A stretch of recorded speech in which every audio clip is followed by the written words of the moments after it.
Are you feeling bored with theory of physics? The concept of physics are not so much boring. The concept of physics are much interesting, very interesting. If you are understanding all this concept with some practical demonstration, with some practical activities. Okay. And in this video, we are performing some activities, some practical demonstration of concept of physics, and we are starting with class 9th. All this video are for you, my junior scientist. That's why the name of this program, we are giving junior scientist. Okay, so let's start. What is meaning of inertia? How we can define inertia? You know very well. Inertia is a property of any body which opposes the change in its state of motion. So inertia we can divide into three categories.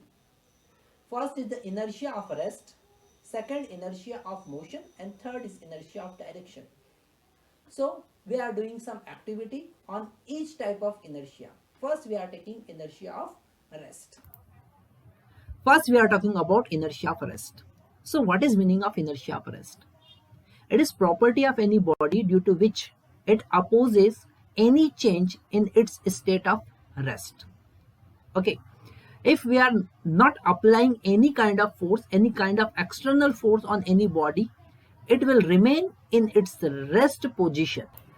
To understand this concept of inertia of rest, we are doing an activity. We are taking a carom board. Okay, when striker strike to the lowest piece, when striker strike to the lowest piece, only the lowest piece will displace. Remaining upper piece will not displace horizontally. Okay, all upper pieces will move vertical downward when the lowest piece will displace out. Okay, it is only due to the inertia of rest. Okay, because we are the striker applying force on the lowest piece, not applying on the upper pieces, any kind of force on upper pieces. So the upper pieces will remain in its rest position due to the inertia of rest. Okay, let's see the video.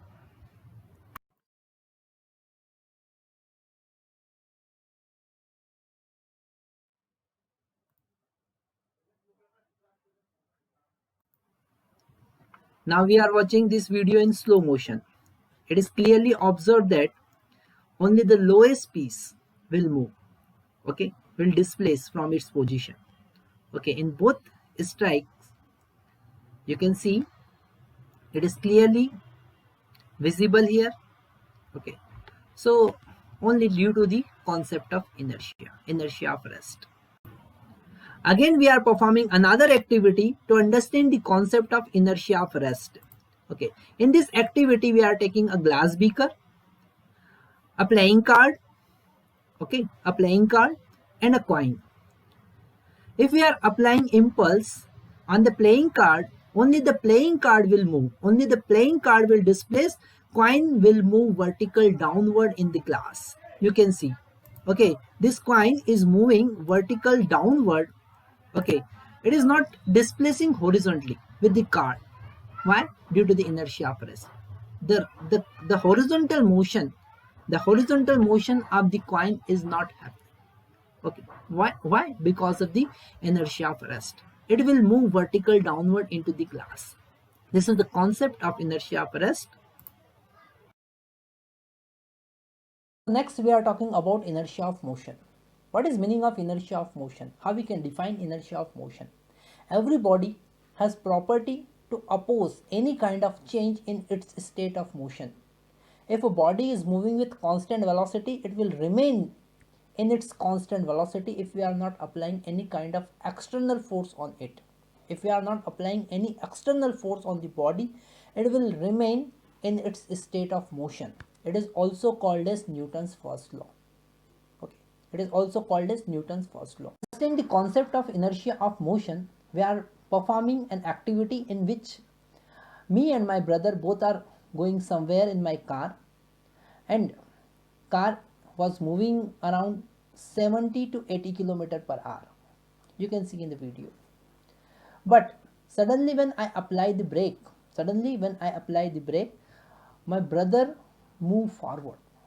You can see in the video. The upper portion of my brother is moving forward. What is the reason behind it? It is the inertia of motion. Okay, when I applying the brake, the lower portion, the velocity of lower portion is decreasing, but the upper portion remain in its state of motion. That's why we are feeling that my brother is feeling moving forward, okay, with respect to car. That is the inertia of motion. Okay, so in this activity we can understand, we can very well understand what is the concept of inertia of motion. Next we are talking about inertia of direction. Students, inertia can divide into three different categories. First is inertia of rest, second is inertia of motion, and third category is inertia of direction. So in this video we will talk about inertia of direction. What is meaning of inertia of direction? Every body has property to oppose any kind of change in its direction of motion. Okay, if we are not applying any kind of force, any kind of external force on the body, it will remain move with constant velocity in constant direction. Okay, so to change the direction of motion, to change the direction of velocity, we require force, external force. So the body opposing, actually body is opposing any kind of change in its direction, any kind of change in its direction of motion. Okay, it is the inertia of direction. Again we are performing an activity in which we are rotating wheel of our bicycle with very high speed, and in the video it is clearly visible that the mud attached to the rim automatically coming out from the wheel. What is the reason behind it? It is the inertia of direction. It is the inertia of direction. Mud cannot able to change the direction of velocity. That's why it is automatically coming out from the wheel. That is the reason. Okay, so in this video we have understood all the concept of inertia. Okay, this inertia is directly proportional to the mass of the body. Okay, so with the practical demonstration we have understood what is the concept of inertia and what is the meaning of inertia and what are different categories of inertia also. In next video we will perform some other activities in which practically we will demonstrate some concept of Newton's law of motion. Thank you very much.